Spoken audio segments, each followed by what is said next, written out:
Ambassador Gold, would this be in Israel's national security interest to have U.S. recognition of the Golan? I believe U.S. recognition of Israel's sovereignty on the Golan would unquestionably be in Israel's security interest. Look, everyone talks about Israeli forces staying on the Golan Heights. That's in the famous Ford letter from 1975, repeated again by James Baker's letter before Madrid, repeated again by Warren Christopher's letter to Israel. So that concept is a bipartisan concept. Now let's use our minds for a minute. How do you keep Israeli forces on the Golan Heights if people think it's Syrian sovereign territory? I mean, I don't think a seminar at Harvard Law School could figure this one out. I think Well, that actually may be the last place you'd want to figure it out, Okay. but that's neither But here nor there. what I am saying is And I the speak best from way to experience. assure, As a Harvard guy, I got to object to that.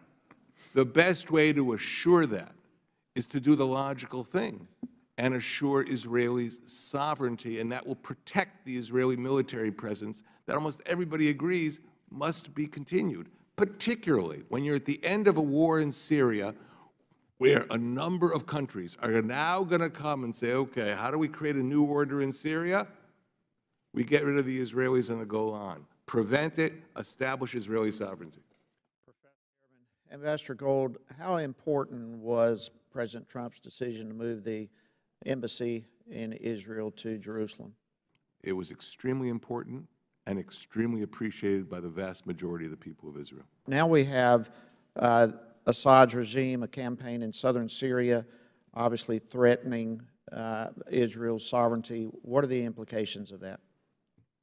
Well, again, the current campaign, which Assad's people say is to recover Syrian territory from ISIS, is really part of a much wider effort of the Iranian axis, which they call themselves the axis of resistance, to establish this land bridge across the Middle East, which will enshrine Iranian hegemony in the region.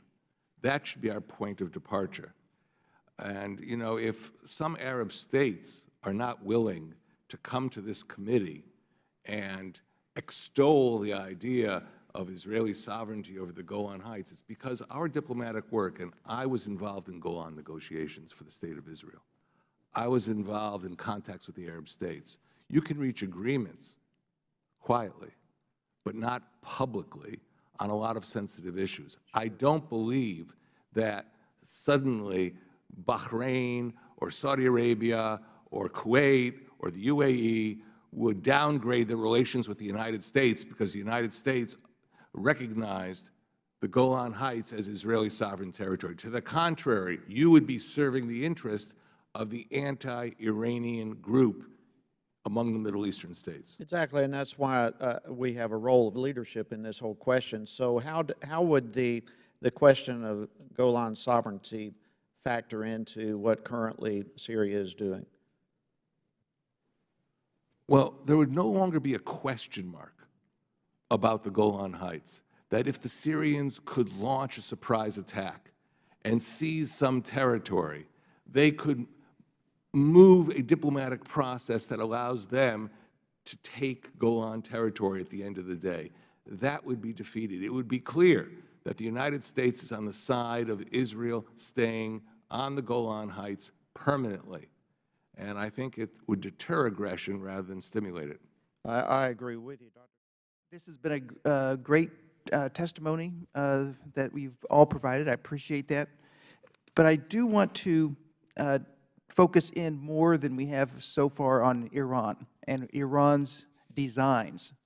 Has the status quo changed? Ambassador Kurtzer, you mentioned the status quo. For 50-some years, Israel has been maintaining a status quo, you say, and a happy status quo. I've heard that phrase, but haven't things changed? Could you comment on whether the status quo has changed to the point where the U.S. policy should change? And the fact of the matter is that the Iranians are planning on building a very large army. Now, these Shiite militias are trained and equipped by Iran and deployed in Syria. The goal, according to General Soleimani himself, is to get to 150,000 men. Now remember, Israel does not keep the whole Israeli army on the Golan Heights. It has a small blocking force. The number of soldiers it puts there is classified. But after 48 hours, we get to full mobilization, and then we can withstand an attack. Now, if there is a massive Iranian force in the next 5 to 6 years that develops in Syria, that plans to attack Israel, Israel's dependence on the Golan Heights and the initial terrain conditions that the Golan presents to Israel will become more vital. There's no alternative to Israeli military presence on the Golan Heights, enshrined, protected diplomatically by Israeli sovereignty. And by U.S. recognition of that sovereignty? And U.S. recognition of that sovereignty, that would be the strongest defense of Israel.